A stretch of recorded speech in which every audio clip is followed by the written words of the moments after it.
a quick introduction. So I'm Georgia and I'm the Volunteer and Community Engagement Officer for Kidney Wales. And today we are going to be doing our emotional support and wellbeing webinar for those living with chronic kidney disease. So thank you for joining us this evening, whether you've recently been diagnosed or have been living with CKD for a while. We know that the journey can be very overwhelming for CKD patients, and it doesn't just affect your physical health, but it can also impact your emotional well-being too. Tonight is all about recognizing those feelings and reminding you that you're not alone. And this session has been designed to help you feel supported, informed, and understood. So we'll be looking at the following topics. So exploring emotional impact of living with CKD, practical coping strategies and self-care tips, real life experiences from others who truly understand what it's like. And we hope by the end of this session that you'll feel more equipped to navigate the emotional ups and downs of life with CKD and take away some helpful tools and perspectives to support you and your well-being. So to begin with, I'm delighted to welcome two experts in the field, renal psychologist Dr. Amy Howells and Dr. Louise, and they'll be taking you through the psychological effects of chronic kidney disease, how emotional health can change over time, and what support is available. So without further ado, Amy and Louise. Oh, thanks so much, Georgia. Thanks for that introduction. Yes, Louise and I are really pleased to be here tonight to talk to you about the psychological well-being of living with renal disease. As Georgia's already helpfully mentioned, you know, even though this is a physical illness, it's not to underestimate the impact that it has emotionally.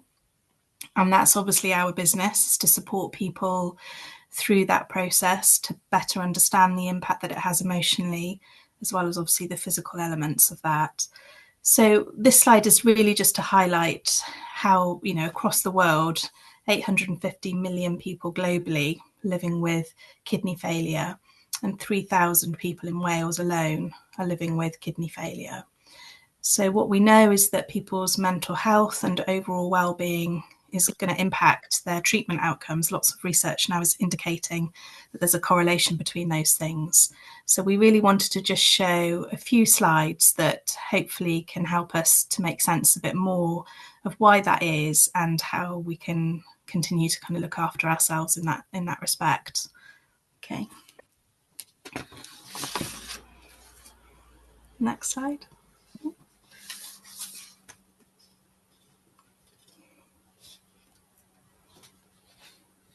So, what psychological difficulties do we typically see in kidney patients? Well, there's a range of problems reported, but unsurprisingly, we see high rates of depression, with reports suggesting prevalence can be as high as 30% in dialysis patients. Often this is associated with the loss of previous normal lifestyle and perhaps being unable to physically do the things that used to be enjoyable or help to reduce stress, such as regular exercise or taking holidays even. Kidney disease can also create a lot of anxiety as there are so many unknowns about how the future will look. Patients live with a constant worry that their health will deteriorate further, and many therefore find it difficult to plan ahead. Renal replacement treatments can also be anxiety-provoking for people, especially at the start. We often see patients who are struggling with the impact of fatigue, sleep issues, and brain fog. It can be difficult to remember things and to think clearly, which can then impact on your self-esteem and sense of self-competence. Social isolation can be a big one for our patients, and issues around body image are common. There's a lack of awareness of kidney disease and dialysis in the general public, which can make it really difficult to feel understood and supported by friends, family, and our wider social circle. And why does psychological health matter? Well, apart from the obvious distress experienced by patients, we know that poor mental health can lead to a range of other consequences. Those with poor mental health often find it difficult to engage fully with prescribed treatments, leading to a worsening of their physical health and subsequently further decline in their mental health. It creates a vicious circle that can be difficult to escape from without the right support. And of course, physical decline's also likely to increase the number of hospitalisations that are necessary and worsen a patient's quality of life in that respect as well. So we hope that psychological support with these issues can help people to develop improved coping skills, perhaps a different outlook on things, and ways to tolerate treatments. Amy's just going to run through the next slide. Yeah, so hopefully the next slide is more of a visual aid, I suppose, to kind of capture some of the key ideas that we have about our well-being. So I think it's the next one on. There we go. Thank you, Georgia. So, this well-being and emotional health is key for all of us, isn't it? But living with physical difficulties, a renal disease, makes these things particularly difficult to kind of strive or to achieve for all the reasons that Louise has just mentioned. So we thought that this, might be quite helpful to just have a little look through these spokes and to maybe just briefly have a think about where you might rate yourself on that scale. So 1 being kind of achieving less of that goal perhaps, and 6 being closer to achieving that. And you can see that it really varies from community integration, exercising, acting out values and goals, having a sense of meaning and purpose, managing difficult emotions. And I suspect for lots of us, we would probably rate ourselves somewhere in the middle, maybe. There might be more that are closer to the goal, maybe at the centre, but some of them are probably going to be that bit further away.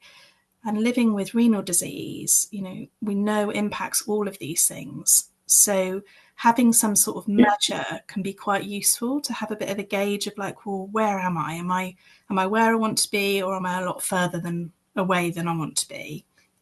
And of course, there might be other elements to personal well-being that isn't captured in this, but it can be quite a useful exercise to be able to just get a bit of a measure and a bit of personal insight into where you might be. And sometimes doing this exercise, if you like, can also highlight, well, what are the barriers? What are the things that mean that I'm, at a number 2 and not at a number 4? And what are the small things that I might be able to do that might help just nudge me up a couple of points on that scale? So yeah, we just wanted to kind of introduce that as an idea that might be helpful to kind of understand the elements of well-being, because often when we talk about well-being, I think we've all got a bit of a sense of what it is, but sometimes it can be quite helpful to have some pointers about, well, is it this or is it that for me? And this is quite a useful way to do that. So some of the other helpful points that we just wanted to talk through were often having an emotional awareness can be quite a good kind of skill to be able to develop for ourselves. So sometimes we might have periods where we just don't feel ourselves and we're not really sure why. Like there can be a change in our mood and it can kind of catch up with us in a way. Like we might have a kind of bit of an outburst, or we might get really tearful about something and we can just be taken by surprise. So often kind of beginning to just track maybe every day or every few days, well, where am I at? Where's my mood at today? Is it a kind of a rating scale of 10 being the best I've felt and 0 is the worst? What number would I give it today? And so often having a bit of a sense of tracking that can give you a bit of a sense of like, well, what is it that maybe has helped me to be a 5 today? What could I do that might replicate that and help me to do more of that? Or what is it that's kind of made my mood perhaps deteriorate? Are there some things that you can kind of identify? And often having a bit more awareness of that can also be useful to share with people that you might be close to, that you feel you could get some support from, so that you feel that you maybe are kind of not so alone with that. So that's one thing that often we'll work with people to think about. The other thing that can be really helpful is building a routine, which might sound like a really simple thing to do, but sometimes the most simple things can often be the most effective. So building a routine every day and making sure that you stick to that routine, regardless of how you're feeling, can sometimes be the thing that kind of can maybe even out some of those changes in mood. Certainly lots of evidence shows that having a kind of commitment to doing this and this every day does impact our mood positively. And certainly, I guess Louise touched on the idea of uncertainty. And of course, we know that that's, a major factor in renal disease, not necessarily knowing what's going to happen tomorrow or the following week, but having some elements that you're able to control in your routine can often be quite helpful to protect against some of that. And social connection. So I think it goes without saying, we all know the value of being connected to people. As human beings, we're social animals, that's what we need. But it can be difficult when you're physically unwell to maintain that. And often organisations like Kidney Wales and other renal charities are very good at being able to facilitate lots of that connection. And in local authorities, there are community connectors that are also funded that we use quite a lot, that also help people to identify what are their strengths, what are the things that they need more of, and to help engage with that. And then just a couple of other ones briefly. I think a lot more evidence now is showing the importance of being able to connect with our mind and our body. And often things like mindfulness and meditation practice is a real opportunity to train our ability to connect our mind and our body. And often when we're physically unwell, it can be hard to engage with our bodies because of the symptoms that they might be creating for us. But being able to come alongside your body in a way that mindfulness and meditation invites you to do, for some people, that can be really, really therapeutic. And creative expression. So it's about finding kind of what works for you, isn't it? And for some people, that is engaging in art forms or music or being able to write about their experiences. And I guess it's about being open to considering what things might be helpful. So they're just to kind of touch on some of the things that can help. Thank you. Over to Louise. Next slide, thanks, Georgia. So we've already touched on the need for kidney patients to feel supported by those who are around them, such as family and friends. But it's important for people around us to know how to support. So I think it can be helpful for family, friends, carers to be given general information about how mood can be impacted by kidney disease or by being on dialysis. So they've got a better overall understanding.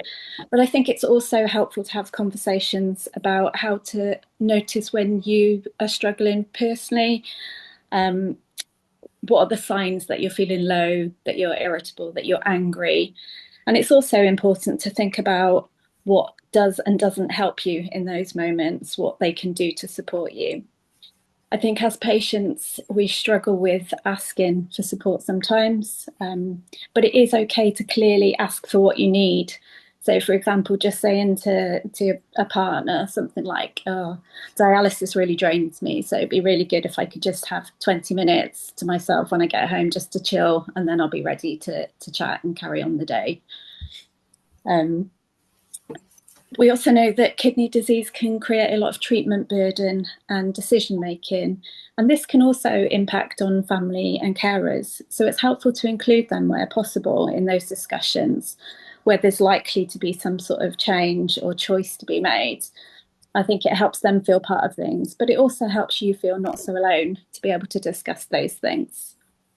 And if families and carers are feeling overwhelmed, it's always possible to think about respite or for families to access their own counselling. If you just go to the next slide, Georgia. Sometimes there can be specific issues that are not routinely talked about by those who support with kidney issues in general services. So we've just put down a helpful list of organisations that you can get in touch with about specific things if needed. Okay, and then I think this is our last slide, pretty much, penultimate slide. And we just wanted to make a few key points, I suppose, just to really summarise this brief presentation. But that's to say that, one, mental wellbeing is absolutely vital to everyone's care. And I think a lot more is now being talked about that. And it's certainly in very recent reports that have been published by various organisations that is out there and it's visible, isn't it? And it's why we're doing this, is because, this is about everyone trying to maintain their mental health as much as their physical, and knowing that impacts our physical health if our mental health is not doing so well.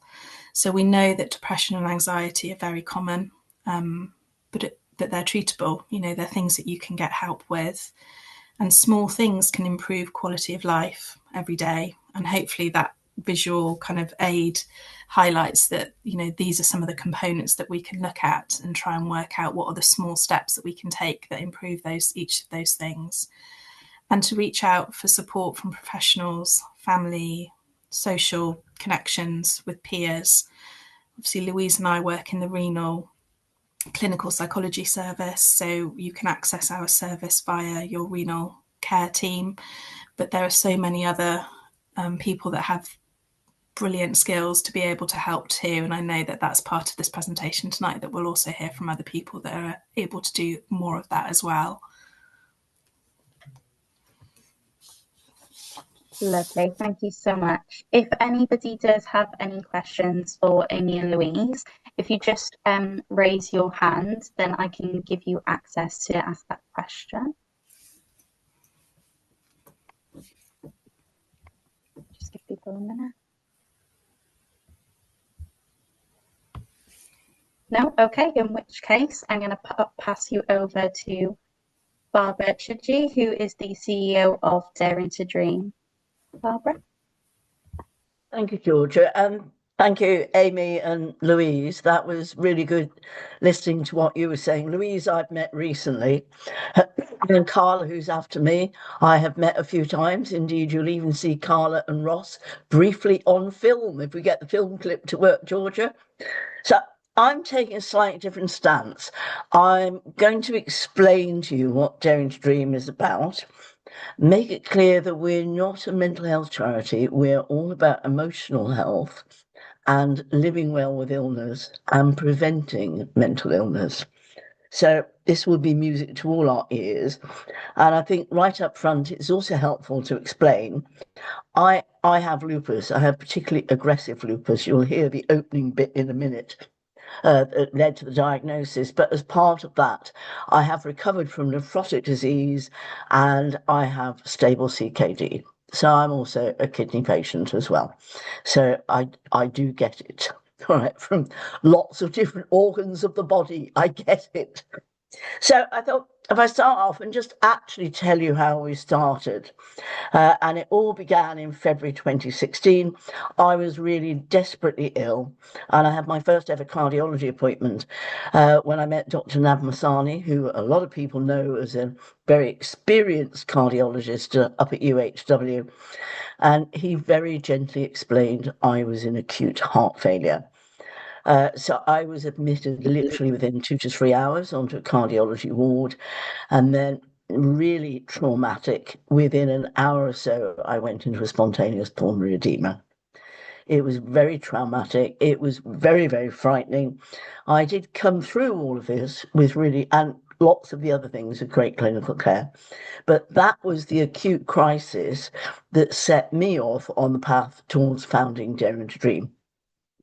And then over the coming months, I literally turned into a mystery shopper at UHW. Nephrology was next on the list, I can tell you. I met a wonderful guy, Dave Thomas. Amy and Louise will remember him. And he was amazing. And he and Nav worked really closely together and got me through 2016 and 2017. But it was a very tough time. It was very tough emotionally, as well as physically. And by the time I got to summer 2018, I was a lot stronger, but really aware of the emotional toll, all of the illness. It's loads more than I'm going to trouble you with, that I'd been through over a couple of years. And so I had my first non-clinical conversation with Nam Hassani, going, do you think we should start a charity that supports emotional health of people living with illness? And that actually was the beginning. So what we decided to do was to create dedicated spaces in ward areas to offer emotional support during the most challenging of conversations and updates.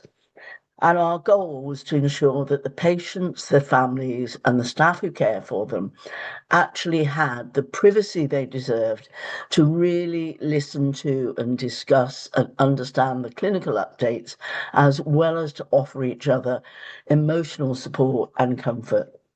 And the thing is, very often these conversations either take place in a corridor or literally on a patient's bedside with another patient just a couple of feet away, the other side of the blue curtain. Anyone online will know exactly what I mean.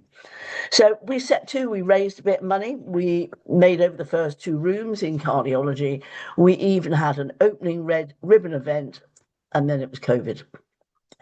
So we kind of stumbled through, but the first lockdown gave me the time to do all of the admin, which is huge. So as we came out of lockdown, Daring to Dream was officially born as a charity. And we managed to progress quite a bit over the coming months. It was difficult getting trustees going. You're trying to find ways of raising bits of money. This will all resonate with Kidney Wales, wasn't it? It was difficult to live through as people who are clinically vulnerable. It was very difficult to try and lead any charity through at that time as well. So anyway, I've mentioned emotional health a few times now. Well, what is it? Emotional health mostly is simply being able to name our feelings and express them constructively.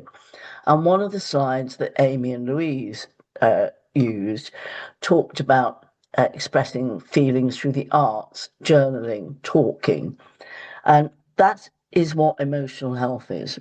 So Daring to Dream supports the emotional, not mental health of approximately 1.2 million of us in Wales who are living with at least one physical illness. And the way we do it is through our initiative of making spaces to talk, because the clinical care addresses our physical needs. But when we're ill, and Amy and Louise have been talking about this, there's a whole whirlwind of emotions that surface as well. We've got to grapple with all of that. And one of the best ways we can grapple with them is to talk about the feelings that surface. Our vision as a charity is we'd like to enable everyone across Wales living with illness to live their best lives by ensuring they've got emotional health support on top of the clinical care. It's the 2 things together. So what do we mean by making space to talk? Well, we can all be a safe space for somebody we know well when they just want to talk about their feelings arising from illness. And that's something we can do for anybody that we know well. Simply listen to them when they need us. But secondly, as I've already indicated, and if you would like to kind of be looking towards Nav's video, please, Georgia, I can keep talking while you kind of get that set up. Our non-clinical spaces to talk in hospitals provide essential privacy for the patients, the families, the staff, for the clinical advice, the emotional support, the reflection, comfort, and tears. We know they can't change the clinical outcomes, but they do provide an essential space, helping patients, families, and staff cope better emotionally with medical scenarios. These rooms really do make a huge difference. And I'd like to play a video.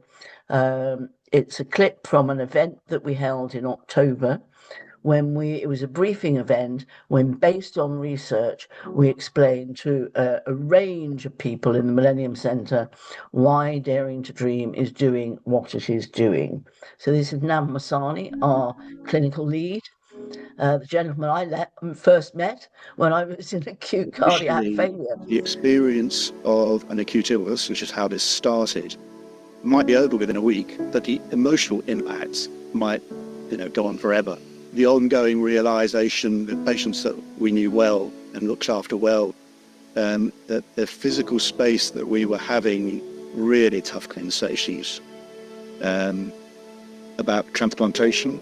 So those conversations that we were having about the physical aspects of health and what could be an easy clinical decision, sounds big, but the decision to have a kidney transplant from the clinical point of view could be quite easy, but the emotional surroundings are actually the most vital thing. and we were having those conversations in a terrible physical space. So for us saying, we were talking about heart transplantation, and this isn't going to sound right, but the four of us were on the same bed. The two guys, Sarah was just around the corner, and we were inches away from the next patient, and we were talking about these huge impactful issues. And so that's happening all the time. And so, it was connecting the acute illness, often in a person with a long-term condition, so that the emotional impact became more important than the physical requirement. And so the trajectory you set someone off on in that moment was what struck home. So that really, I think, explains very well, the mission behind Daring to Dream and why you wanted to be involved with it and why you are a trustee as well. And you mentioned the difficult decisions that do take place, that will be taking place now, most probably, by somebody. Yeah, thank you very much, Georgia. And again, Amy and Louise had referred to the fact that we're all at different times having to deal with different, difficult decisions. So, what Nav said there is just absolutely kind of spot on. And just to say, in terms of the charity, we will be 5 at the end of July. We're now working across 3 health boards. 12 rooms are being completed, including the quiet room in nephrology at UHW. 3 are in progress currently and hope to be finished within a few weeks. And we have another 15 in planning. So, and our third area of spaces is we're developing spaces to sing. And this is how I have met Louise in recent weeks. We have got one project that's now well established in Princess of Wales, live music afternoons with care for the elderly patients and with dementia patients. It's absolutely amazing. The feedback is wonderful. It's poignant. Husbands and wives are reconnecting over music. It is incredible. But we've been testing out a pilot of singing workshops in UHW between patients in the cardiology directorate and those in the nephrology directorate. And we did our first 3 and they were wonderful. Because if you come together over music, something that you share, you get to know other people with whom you've got a common bond, you build relationships, friendships. It's really, really good stuff for your emotional health. And of course, Flesh Oil, that some of you will have heard of, will have watched, will have even been in. That's our flagship Wellbeing, and it's one huge space to sing. So Flesh Soil is broadcast every February on YouTube. You can actually see Flesh Soil 2025. It remains live. Sean Lloyd, Jason Harold, Toomey Williams are our hosts. They are amazing. We have diverse artists. So we've got artists of global reputation like Siddiqui Dembele this year, alongside community groups such as Cumbrian Deaf Choir. And each festival shines a light on another charity. So one of the videos we did in Festival 2024 was together with Kidney Wales, Lupus UK and ourselves, focusing on the gift of living, donor transplant. And that was how I met Carla. And through the evening, we've got conversations focused on emotional health and living well. And the guests join the sofa up in the studio with the hosts. So if you want to think, what does it look like? Flesh Oil is a little bit like The One Show meets Children in Need meets Graham Norton. It's actually an amazing production.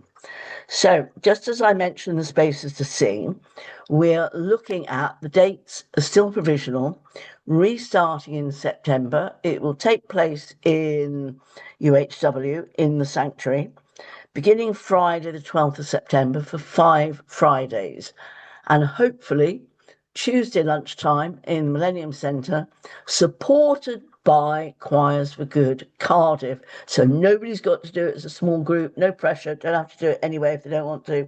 We're having a big engagement event at which our manifesto will be presented ahead of next year's elections. And it would be fabulous if the people who've taken part can also join with the Cardiff group and sing a couple of the songs. So, to conclude, what Daring to Dream is all about, we're spearheading a movement that recognises emotional health as a crucial component of living well with illness. Because our emotional response to illness is a natural human reaction. And it doesn't indicate that we've got a mental health problem. We might risk adding a mental health problem if we don't talk about our feelings arising from illness.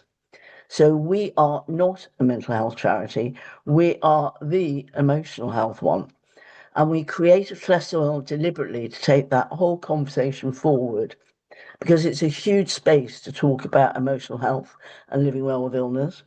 It's a huge space to promote our mission and work as a charity.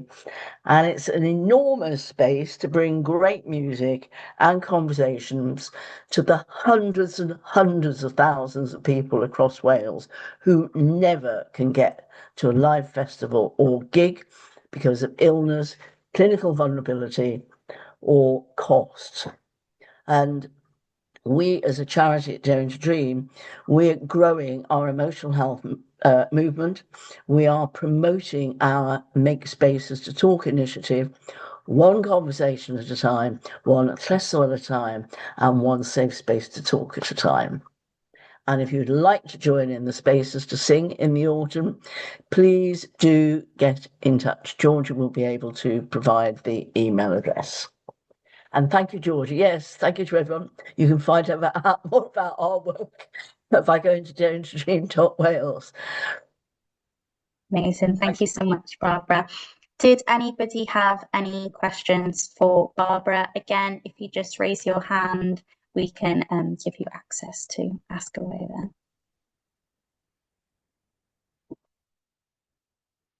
No, I don't think we've got any questions coming through there for you, Barbara. Okay, so our next guest is Carla Williams, who is also a Kidney Wales ambassador. And as you've heard from Barbara, she has done lots of different things for us, including filming as well. So Carla, it's over to you now. Helps if I come off mute, doesn't it? So yeah, as Georgia said, I'm Carla. I'm a kidney patient. I'm also a previous mental health nurse. I'm a wife, and I'm a mum to 2 teenage daughters, among lots of other things. I'm really passionate about emotional well-being, and that's both from a personal and a professional perspective. Just a bit of history. I completed a psychology degree back in the late 90s, and I went on to become a mental health nurse, which was a job that I loved and did for over 16 years. Full time, busy. And then I noticed that I was really tired. I became unwell, and I actually retired on health grounds. And that was after having a routine blood test. As I said, I was just feeling really tired. But the blood test, I had a phone call, told to go to Morriston Hospital, and I was informed there by the renal consultant that I had end-stage kidney failure and that would need a transplant or dialysis in the very near future.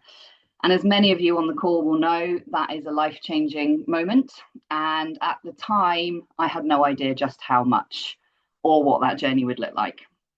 And this was only back in 2019. So we're only talking 6 years ago now. And when I was asked to write this webinar, I kind of had to look back through a few of those times. And I think, looking back, I went into autopilot, and maybe I'd go to as far as to say I went into denial. It was like it was happening to somebody else. I could talk about it like I was a nurse, like it's happening to someone else. After a little bit of further investigation, they discovered that I had MGRS myeloma, a rare type of the blood cancer, multiple myeloma, and that's what damaged my kidneys. So through 2020, I also required chemotherapy and a subsequent stem cell transplant before I could be considered for the kidney transplant. So that meant going through months of chemo with just a 6% kidney function during COVID and having to have dialysis while undergoing all of that. So, you know, it was a tough time. And I know that many of you will have been there. You will have been through these difficult times, and perhaps some of you are still in that place where you feel like you live in the hospital. And speaking from a patient point of view, it's relentless. So all those appointments, the information overload, the decisions that you have to make, you don't want to make them, you want somebody else to make them for you, but they can't. The pain, obviously, the endless explaining to other people, the fact that people don't understand, and that despite what you wanted, you now have to become an expert on your condition. There are the sudden emergency missions to hospital, as well as all the planned stuff, and the thoughts of why me, but I'm healthy, I've never been to hospital before, and suddenly you know the hospital's like the back of your hand, you know the staff, you've got the worry, the thoughts of your family, and that list just goes on and on. So really I had to look, how did I manage my emotional well-being through that, or did I? Well, I am still here, and more than that, I would go on to say now that I am thriving, and I am truly grateful for my life now. Somebody asked me recently, would I change what's happened to me? And I had to seriously reflect on it, and actually my answer was no. I have definitely suffered, that's without doubt, but I have grown, I have learned a lot, and I think I'm a better person now, and I know my strength and I know my worth. So during those most difficult times, and as I said, there were quite a few, and there were a few that sort of really scarred me. One that sprung to mind was the third time my graft had clotted. I had many access issues, failed fistulas, AV grafts, lines, etc. But on that third failure, just going in for dialysis, I was admitted into the hospital again to be thrombolyzed again, and that was like the camel that broke the what's the saying? The straw that broke the camel's back, because I really didn't feel like I had the strength to carry on. And I had thoughts of it would be easier for everyone if I just wasn't here anymore. So actually, an amazing nurse, one of the vascular nurses, she sat by my side that night, and it was well after her shift had finished. She didn't say anything, but she was there, and that meant that I stayed. And sometimes that's all we can do in those dark times, just staying and just being there moment to moment. That's enough. That's all you can manage. That is enough.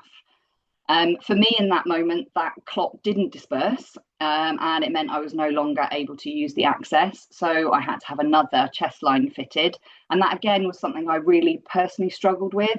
Louise mentioned earlier about body image, and that made me feel completely dehumanized. For me, it was really tricky.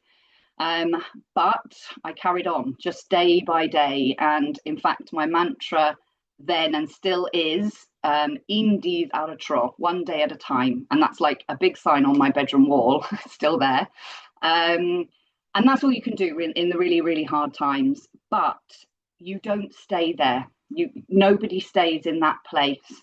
And things do improve. And once things start to improve a little bit, or you just feel that little chink of something, it's really important to start taking care of ourselves. And for me, starting with the basics, taking medication on time, really important. And it's something perhaps we don't think about so much. Trying to get enough sleep or rest. And sometimes that might mean having to say to your family, I've just got to go and have a lie down. Trying to get outside in fresh air just once every day. And then those things can be built on to create moments of joy, of peace, and of positivity in each day. So everybody's different, and what's worked for me may not work for you, but something will, and it is about continuing to try. Things do improve and get better, and not linear, you know. We go through ups and downs always, right? I recently did a thing with the NHS 5 Ways to Wellbeing, and I just thought that might be a good guide for me to talk through some of my coping strategies. So this is a whistle-stop tour of how I've tried to incorporate those ways of well-being into my life. So the first one is about connecting with other people. And again, it was mentioned in the beginning by Amy and Louise, but human connection is essential for well-being. And when I was undergoing chemo, and I was newly diagnosed and really struggling. As I mentioned, it was lockdown, which is not an ideal time to be connecting with other people. And you're often really tired when you're going through treatment and dialysis, and you have a low kidney function.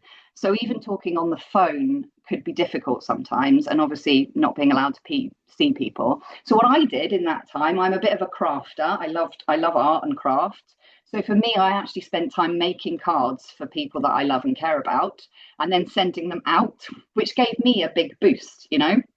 And sometimes then people would write back or give me a call to be like, oh my God, Carly, you're the ill one and you're sending me a card.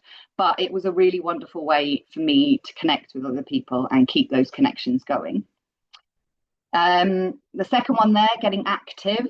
I mean, we know how damaging being sedentary can be, but often it's unavoidable with CKD. You're on dialysis, maybe you're on hemo and you're stuck at that machine for hours.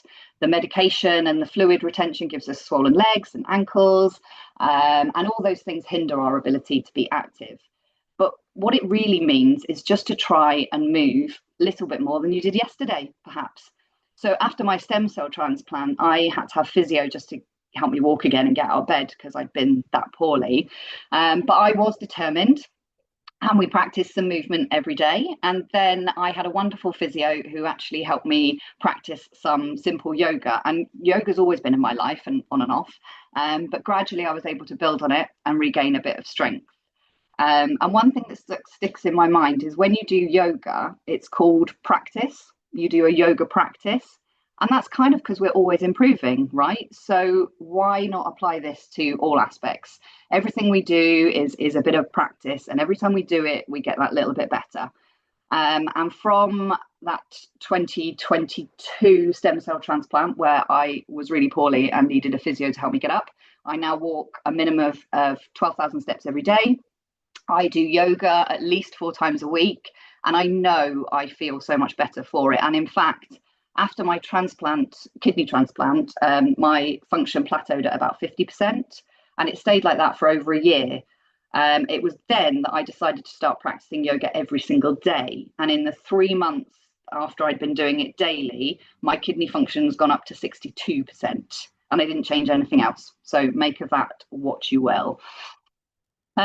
Third thing there, take notice. It's really easy when we're feeling unwell to focus inward on all the distressing elements in our lives. And I know there are many, and I don't mean to make light of it, but that's a negative bias and means we often miss out on seeing other things, positive things. And there are loads if you take the time to look. Now, I know we sort of Amy mentioned meditation, and people talk about mindfulness. And that can be like Marmite, right? You either love it or hate it. But just pausing, taking a breath, and using our different senses can really help us to be present, not living in the past trauma, not the uncertain future, but right here. Right here is quite a comfortable place often. I've learned to really lean into meditation, and I now practice that daily. Again, the word practice. And it is because when I first started, I found it so hard. My mind did not really shut up. I'd become distracted really easily. But now I can achieve a real sense of calm and presence. Not always, but the more I do it, the more connected I feel to it, and the more I'm able to use it in difficult situations. So practicing when we're calm means that we are able to put it into practice when we're not so calm. Learning. Our brains are really happy when they're active and engaged, and learning is a great way to do that. It distracts us, empowers us, and gives us focus. And for me personally, I really felt I needed to learn a lot about the kidney disease, the treatments and the options. I kind of feel like I give the consultants a run for their money now, to be honest with you.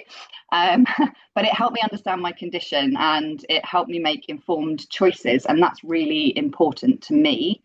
But it's equally important to be able to switch off. So rather than just doing the learning with the kidney disease, I took an art class, and I really enjoyed it. It was online. I didn't have to leave home, but it gave me something to learn, to improve at, and to do. And, you know, painting might not be everybody's thing, but perhaps there is something you've always wanted to know more about. And maybe this could be your chance. You know, could change your life. Who knows?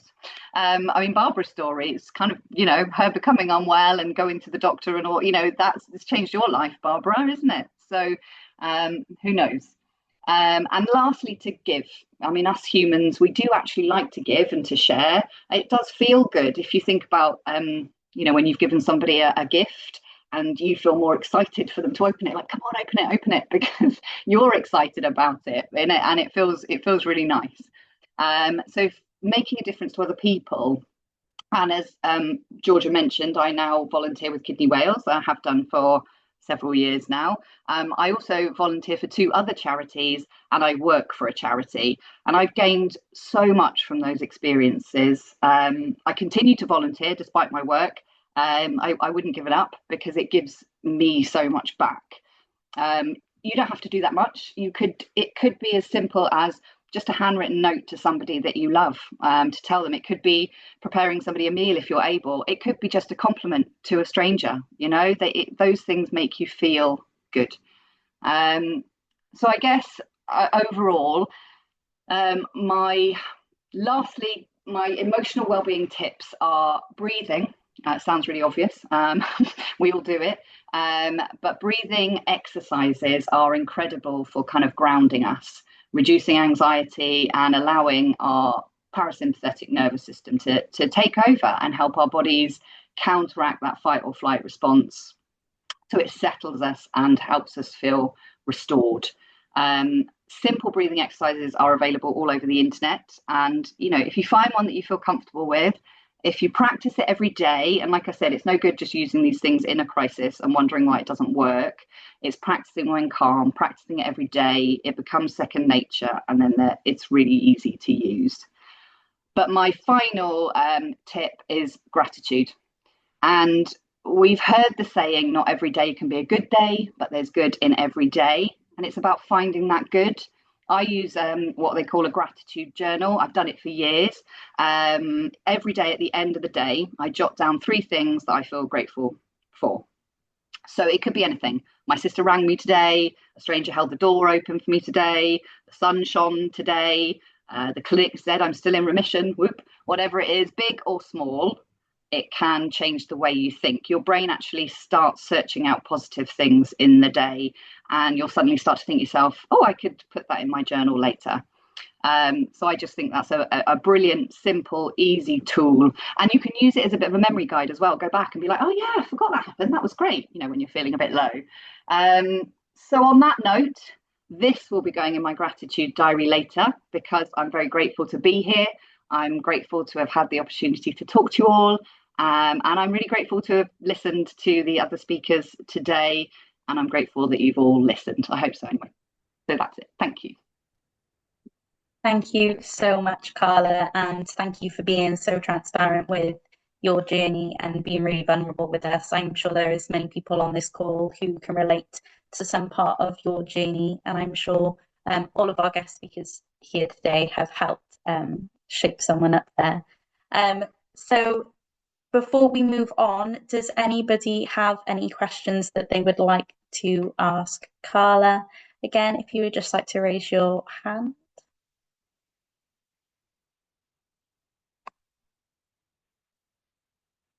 No? Okay.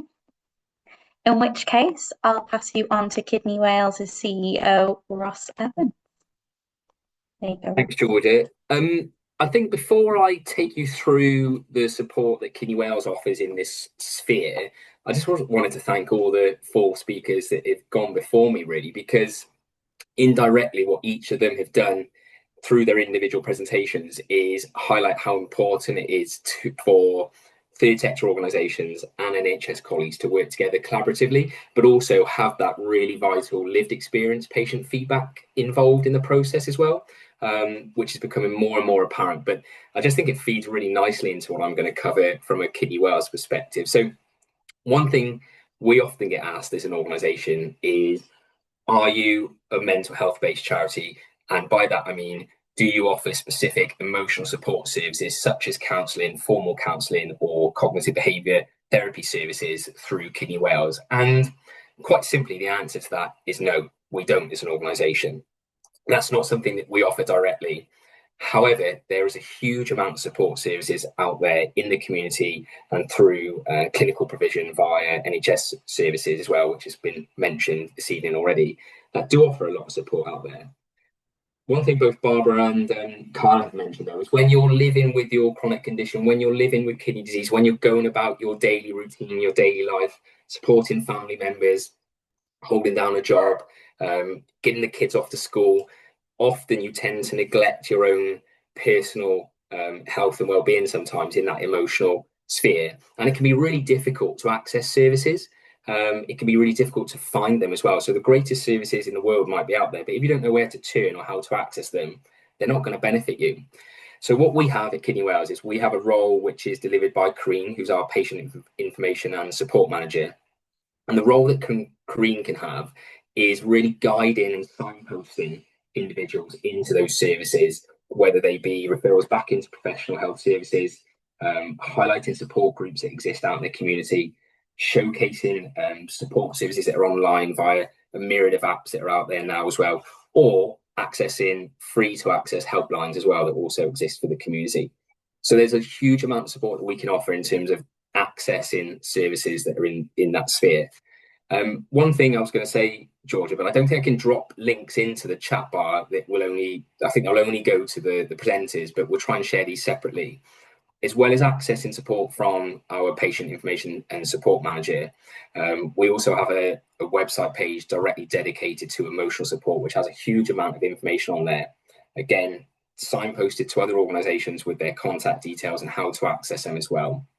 Also on our website are the contact details for Corrine, our patient information and support manager. So there's an online form that can be completed. So that is directly feeding information into Corrine that she'll pick up and follow up a call with you. Or there's a telephone number that people can access to reach out to Corrine as well. Happy to move on to the next slide, Georgia.